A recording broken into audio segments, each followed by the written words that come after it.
Hello, listeners. You are currently tuned in to the Fandemic Nation podcast. I am your host, Saturn, and here are our co-hosts, Nina.V. and Zane. Welcome back. Welcome back. If things sound a little different, it's because we're having technical difficulties. But you know what? The show must go on. Am I right? Rock it. Period.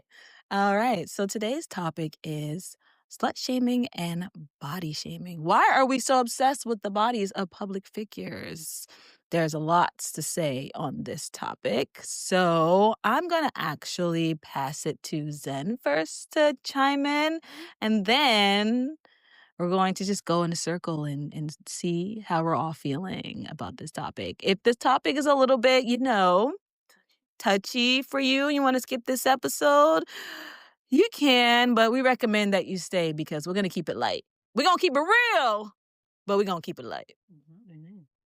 Wait, what happened to Nina's definition, bro? Don't throw me under the bus. Please. Nina, did she not say that she was gonna speak first in this episode? I deliberately heard her say that she was gonna speak first in this episode. Wait, you already introduced her, so I need the definition first. Come on. The definition of what? Body shaming. Do you have the definition? I don't. There's no you don't really need one. The only definitions that I do have are body image and body positivity. Oh. Okay, well, I just feel like you don't really need the definition to start this type of topic. Okay. But for those who are listening, I will say, if you don't know, if you're not aware of what it means to slut shame someone or body shame someone, it's really when you take someone's sexual preferences and think that it's okay to speak on it in a negative way. So if someone is hypersexual and they're comfortable talking about their sexuality, or if they're just comfortable talking about their sexuality in any capacity and you feel the need to shame them for it, you are slut shaming.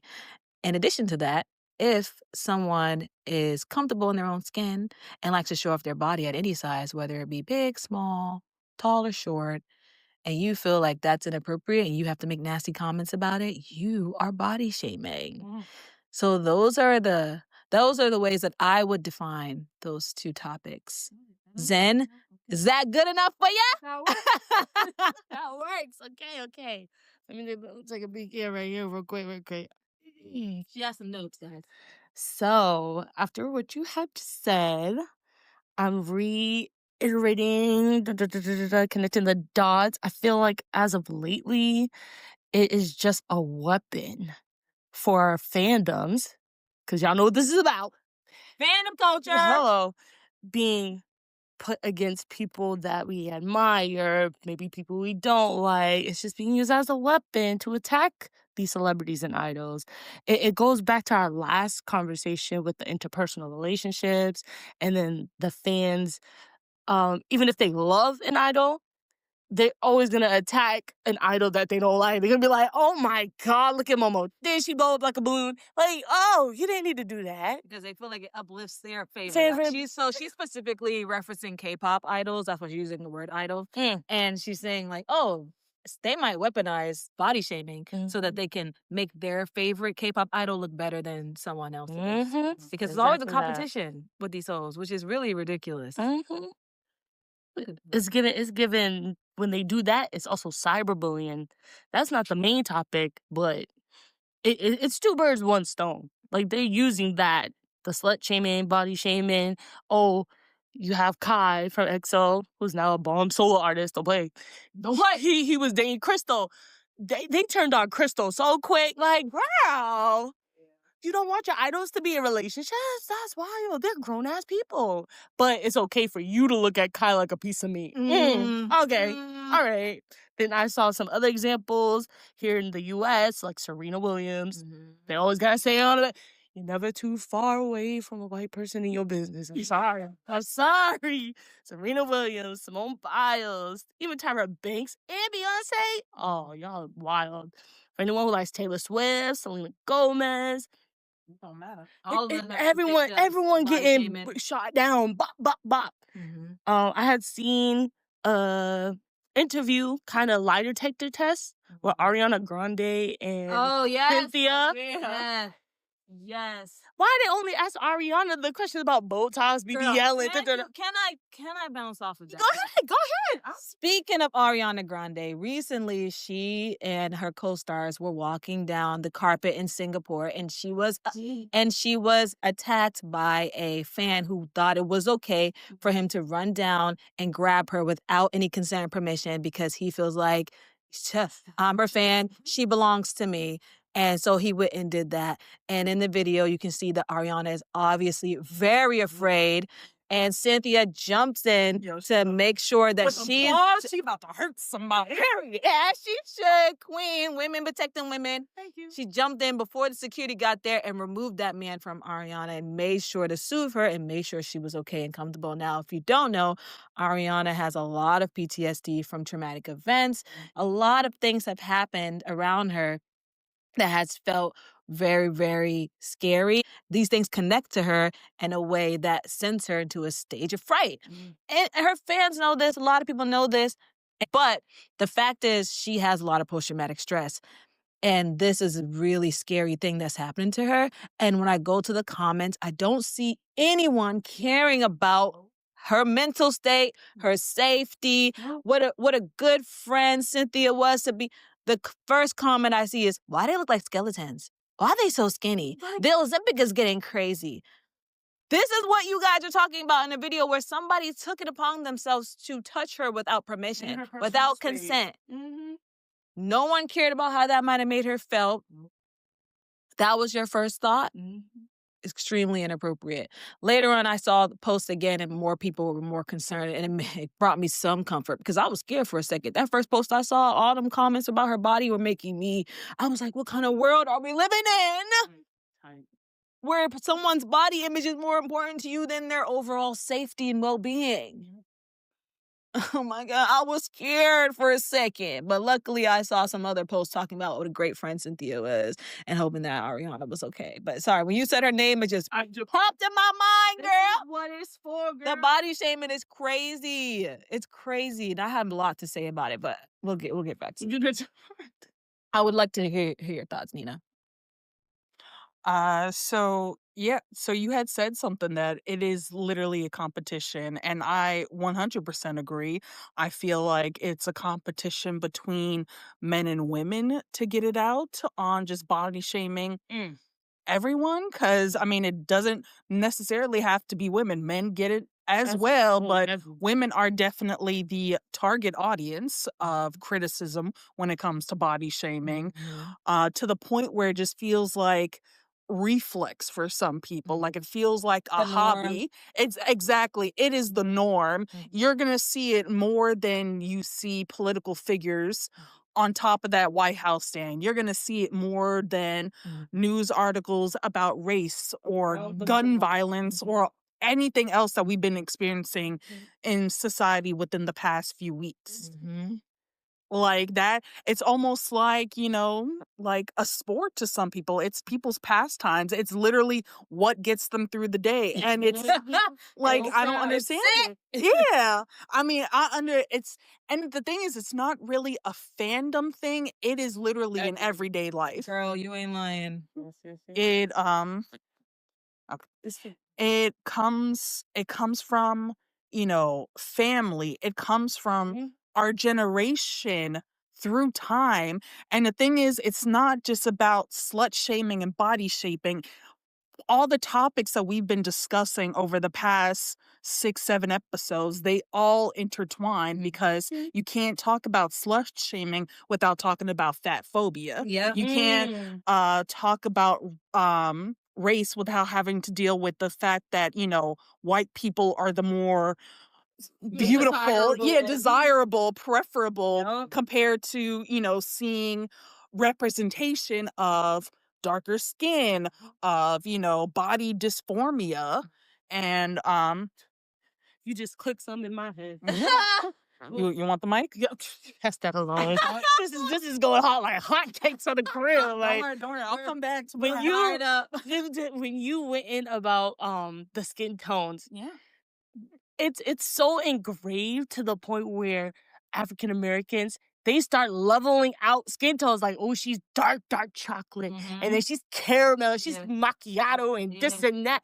It's like, yo, it's so engraved because we learned it from our parents. You also said that. Yeah. We learned it from our parents because that's how engraved it is. Like, Mhm. oh, your grandma's at the front porch, watching across the street, listening to the drama, but taking note from what they visually see. Yeah, they That's the have to bring first it thing. up. They have to talk about it. Like, It's, yeah. it is like Clockwork Orange.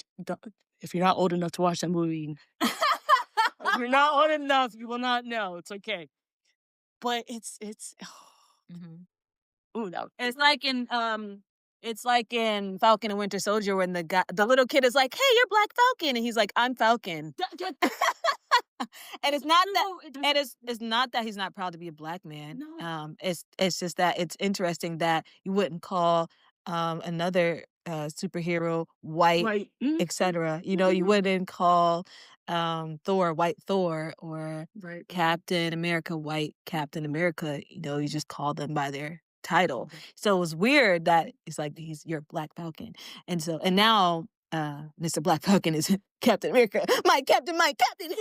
Anyway, yeah, my Captain America is black. Love it. Anyways, but thinking about what you were saying, Nina, about just diversity in general and how it's become a norm, and talking about bodies has become the norm, and even though we are constantly facing the scrutiny and the oppression of white beauty standards and Western beauty standards in general, being white, thin, lighter hair, lighter eyes. Um, it is something that we all know is very exclusive and uh, racist, but for some reason, even though we know that, people are still struggling with the idea that something outside of that can be beautiful. Prime example, the Victoria's Secret fashion show. Yes. Because we gotta talk about it. We gotta talk about it, okay? The Victoria's Secret fashion show in 2025 was very diverse of many different skin tones and many different bodies and many different heights and different racial backgrounds, different cultures. It was very beautiful to behold. Now, a lot of people were really upset because they were saying this is ruining Victoria's Secret. I want to see only beautiful women. I want to see these beautiful bodies that are unattainable. I don't want to see everyday bodies, blah, blah, blah. I thought those comments were really, really strange. One, because this beauty, you think you could obtain that beauty? You think you could look like that? Like, y'all, and I'm not gonna leak any names or anybody in these who was leaving these nasty comments because I don't do that. I don't be exposing, you know. I don't be doing that. But some of these people who was leaving these comments, whew, you could never look like Ashley Graham. You could never look like Precious Lee. Never in your life. It is unattainable beauty for you. Let's just start there. But anyways, that's not really the important message here. The important message here is like, why does it bother you so much to see different types of beauty being represented? Yeah. It's very strange to me that you think that beauty doesn't have a sense of diversity, right? Because I do think that, and nobody uses as a snippet against me because I swear to God, I'll find you.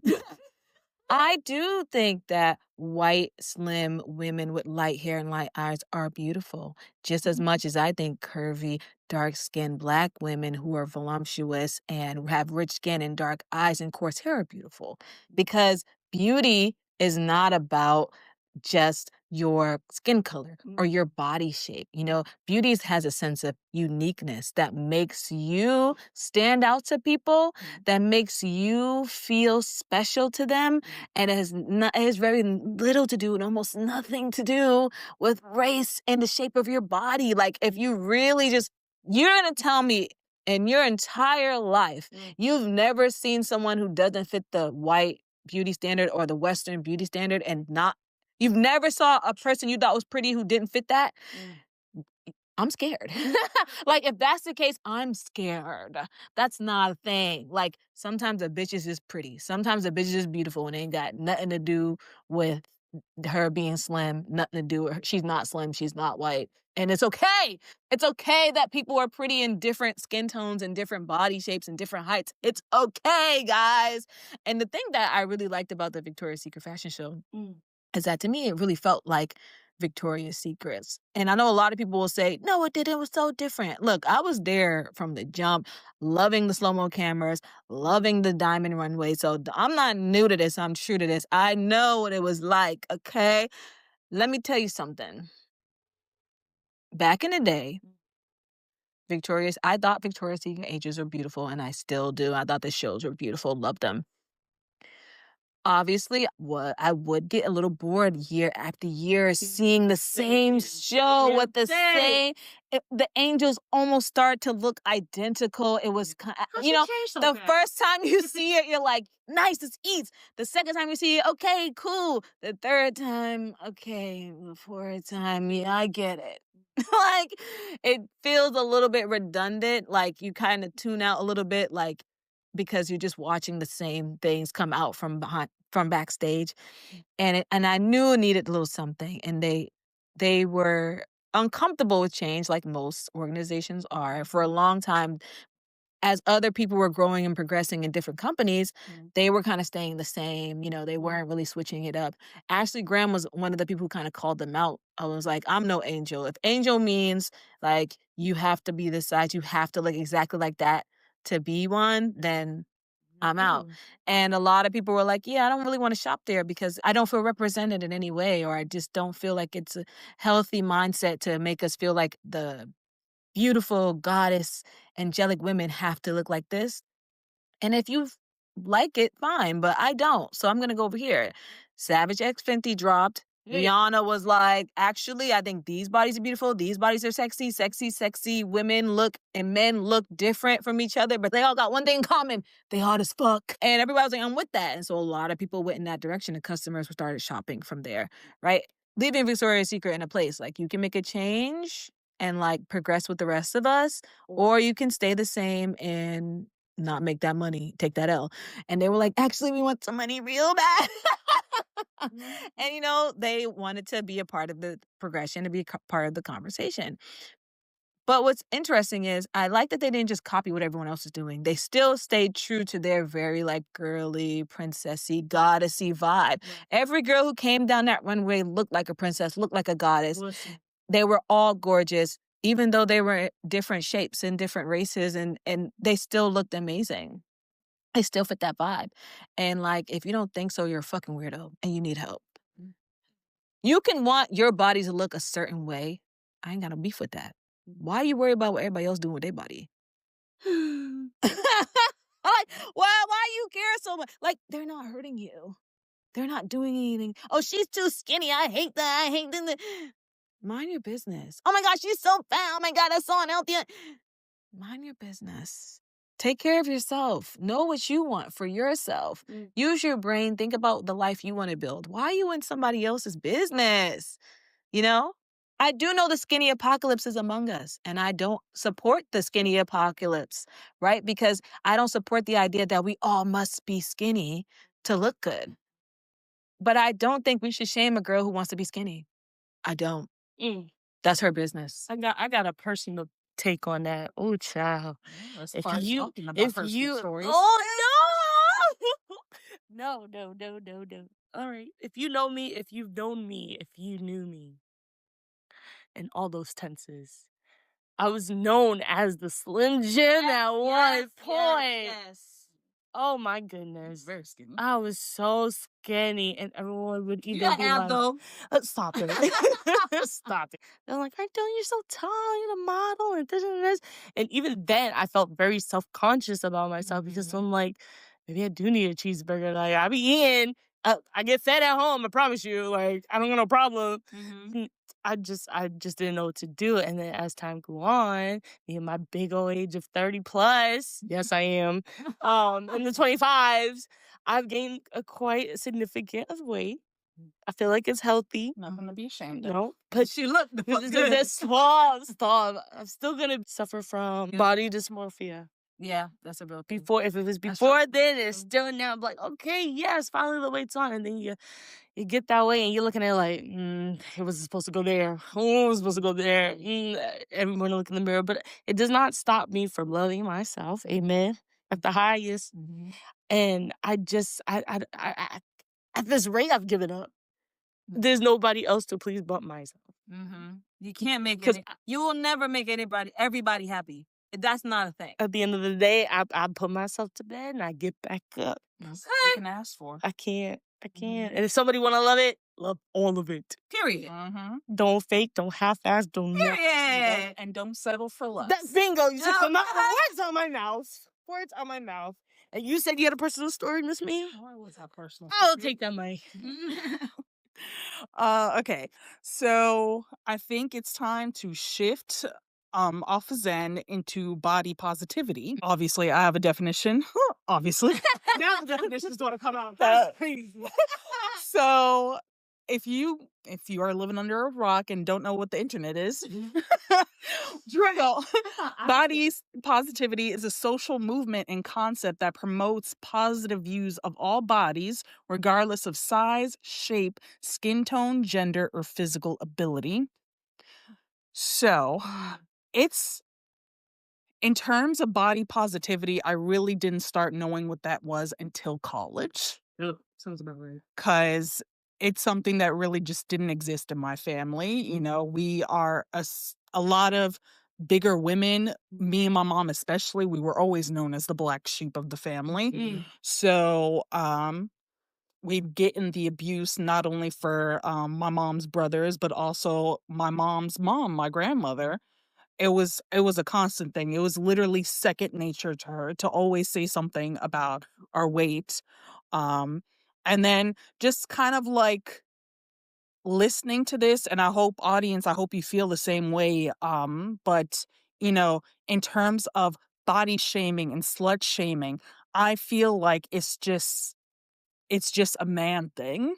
And I don't know where us females have gotten that sort of concept in our head. Misogyny ruins everyone. Exactly, to judge ourselves so harshly to please men. Because in terms of personal stories, how I know about my body was through the men of my family, through my own uncles. One of my uncles saying, "Oh, you've got a flat ass." Never realized it until you brought it up. And I've got another uncle talking about my hairy legs aren't cute. And I'm like, nor do you have an opinion about that. And it's like weird. Like, why are you picking apart my body? Not your business. Not your business. Not your business. And there are plenty of families still to this day that have to hide young children or have to make the females in their family cover up because of the men in their family. Absolutely true. It is still an ongoing thing, and it's wrong. It is. It's wrong. And the fact that even my mom, as a 60-plus-year-old woman, is still getting those comments from her own family. Like, I was telling the girls before we started the podcast how my mother just had a knee replacement. And so she were talking to two of her brothers on that same day that said to her, the cure for getting better is to lose the weight. Audacity. Like, which, what? mind you, a lot of people have joint problems and it's not connected to weight at. Yeah. A lot of it has to do with arthritis. These things that are even connected to people's weight. But of course, for someone who is bigger, people that will always be the first thing they say to them. Yeah. Every time. They won't even ask what the doctor or what the professional said. Yeah. But sometimes it's also the medical field that also has a problem with bigger women. Oh, yeah. Oh, my God. Oh, yeah. Yeah. I've had a couple of years ago, I had a female doctor. It was kind of the first instinct that I knew that I was depressed, or at least can say it out loud, through one of my first real full-time jobs. And I'm like, there has to be some sort of test to test me on whether or not I am depressed. And a female doctor, the only thing that she wanted to talk to me about was my weight. And I'm like, So I'm never coming here again. Like, I would love to talk about other things as well, other things going on, but Yep. Let's talk about what I came to talk about. yeah. I've also had So yeah, that's not my thing. Don't talk. I've had the same situations. I have a better medical team now who is like kind of telling me calm down because I'm on a weight loss journey. I've lost a lot of weight naturally. No judgment if you're losing it through surgery or Ozempic. Do what you gotta do for you. As long as you're doing it for you and nobody else, I don't care. I personally have been losing weight quite naturally, and I am down 60 pounds now. And my medical team now is like, you're really healthy. Everything's looking good. You don't need to go super hard. But I can't help it because my whole life there was someone telling me you're too big, you're too fat, you're too this, like I had other medical teams in the past. I had a horrible doctor who was always basically bullying me for my weight all the time. And even when I would lose weight, would be like still constantly talking about my weight and nothing else. And I didn't even know that I was suffering from anemia and that I have other medical conditions because she didn't even care to Address them. find out where those symptoms were coming from. Instead, was just like you said, so focused on my weight. It wasn't until later when I met my new team, weight wasn't even the thing that they were focused on at all. And this is before I lost all the weight. They were like, hey, like, you're sleeping for 10 hours, like, you're in how much pain? Like, and they started running tests and found out all these things that I was actually dealing with. And I'm like, what was happening? Things that even after the weight loss, I still suffer from, you know what I mean? And that I need to do other treatments and other surgical procedures for. So it's like, that is a real thing. Like, you can be body shamed by medical professionals. So really be careful and make sure that if you're seeing someone, making sure you're with a team that you can trust. Like, whether that be your therapist or your medical team, like, and if you're talking, and in friendships as well. You can't choose your family, but you can choose your friends. Like, make sure you're with a group of friends that you can trust that really care about you and your overall health and are not making you feel small or trying to judge you. Because let me tell you something, bullying is coming back and I hate it. And people are trying to pretend like it's something else. I'm just real. I just keep it a buck. No, you're a bitch. You're just a Scorpio. Yeah, like, I needed to stop. First of all, there's this trend right now on TikTok where people are asking people to record them and then they flip the camera so the camera is recording the person who is doing them a favor. And then they're just laughing at the way they look and they're targeting people that they deem unattractive.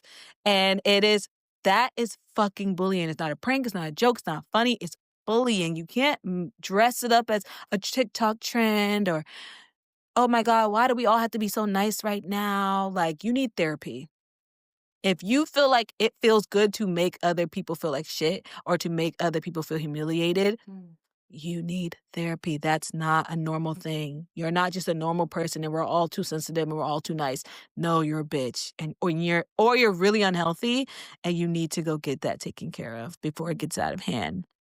Because you're really going to end up hating your life. Because it only really can stem from not feeling a sense of worth. Because if you feel secure in who you are, you don't got to put nobody down. Point blank, period. If you feel good about yourself, if you really love yourself, if you feel secure about who you are, you don't need to target anybody or make anybody feel small. Period.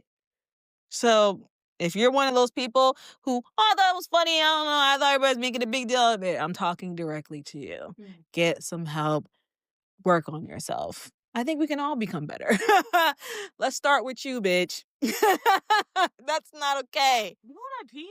Every time we do an episode, Saturn always directly points at people like, if you were that person ever to any of these topics, I'm going to help you out. We're going to get you some help. I love that. That has to be an ongoing thing for me. Oh, yeah, I don't, no problem. Like, the thing about me is, holding you accountability. accountability. I never want to, drop anybody's name or like post and publicly humiliate anybody. I'm not that kind of person, but I do feel like I am the person to talk to you one-on-one to your face. Like, come here, let me talk to you for a second and tell you like, this is not okay. I do it with my friends, I do it with my family, and I'm basically doing it to you right now, strangers who are listening to this podcast. No, because I think that is really how people improve. Like, that is really how people grow. And I'm all about growth. Like, we can all be better. I'm not the person who's just like, well, sometimes, but I'm usually not the person who's just like, you're a fucked up person. you're done. I think you're a fucked up person for now. You can improve. You can do better. You can grow. I love you give that grace. Yeah, I do. When It is. it's necessary. Sometimes it's like, fuck these hoes. Like, point blank, period. That's just how it is sometimes. Girl. I've touched on everything. I just want to say kind of like a closing statement in terms of body positivity. For people who want to live better, start small. It doesn't take much. This year it's important for us to manifestation, as we were discussing before we hit record. Like, I think this year was just the start of it. You know, our country is not getting any better. The words, I think, and the actions of other people is just starting not to matter anymore. And for this topic is a harsh one because it does matter, because it starts from within. And if you're a person that can't silence the voices, that can't just block out what people are saying about you, start small. It starts with you. That's right. Look in the mirror and just see what you want to do to make yourself feel better. This year, I had gotten a new haircut. I shaved off all my hair. This year, I actually found out that I'm partially anemic as well due to another medical team. We're all surviving. This year, I had gotten a new job, which I don't like, but it's all right. We move. Yeah, so I'm hoping, and even the fact that I'm not active physically, but this year I have made improvements. Like, I've got an app to track my period as well as my step. Whoa, wait. Yeah, like, I need to get that too. yeah, I've got stuff like that. I've taken yoga classes, I've taken dance classes. Like, it doesn't have to be every day. You don't have to be obsessed with it.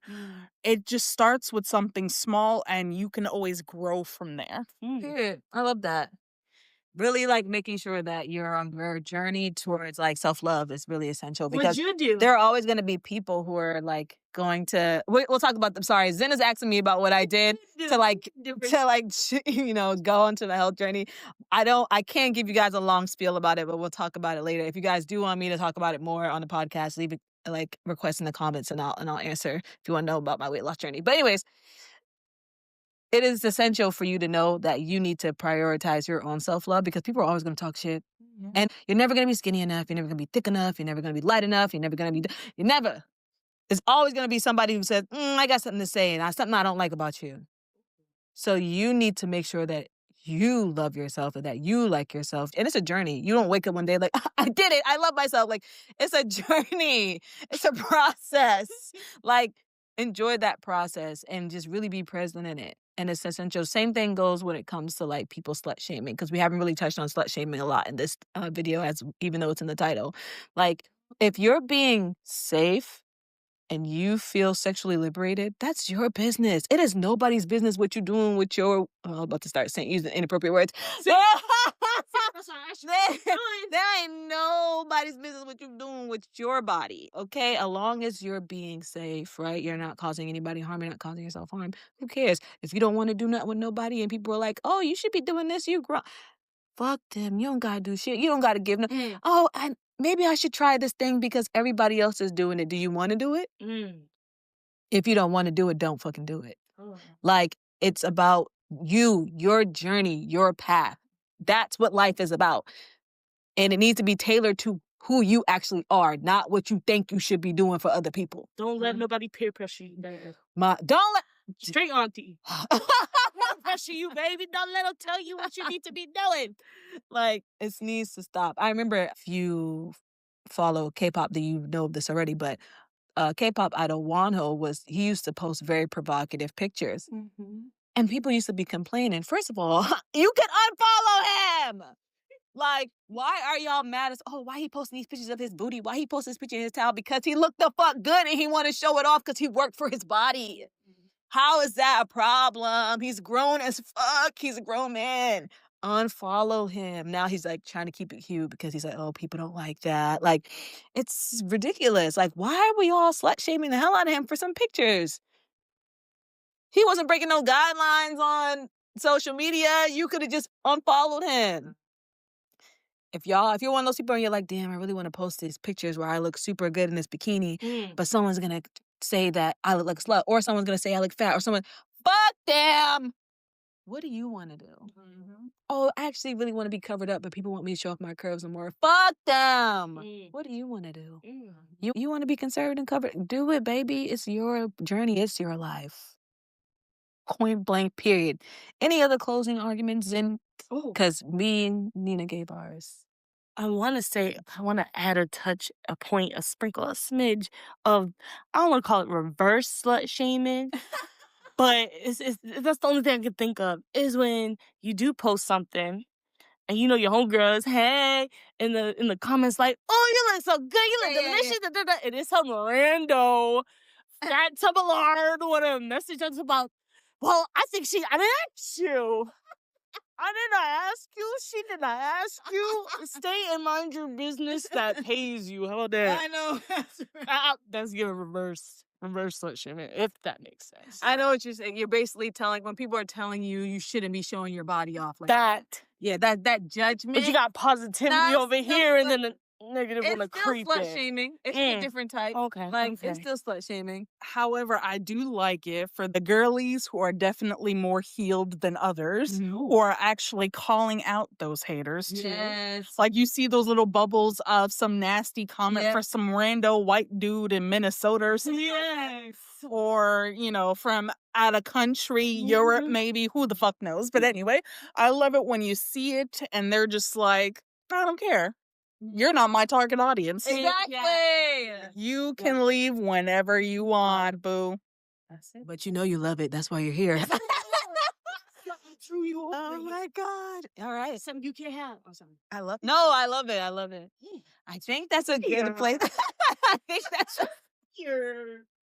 This is literally us. Like, you guys are sitting in with us on our conversations and how we chat with each other. So I hope that when you listen to these, you kind of feel like you're just chatting with friends and like you're in the room with us and having, some conversation, because everybody really deserves like a group of friends that love to hear your perspectives and, gives each other some space to like share their ideas. So join the conversation, put your thoughts in the comment section. Hey, bestie.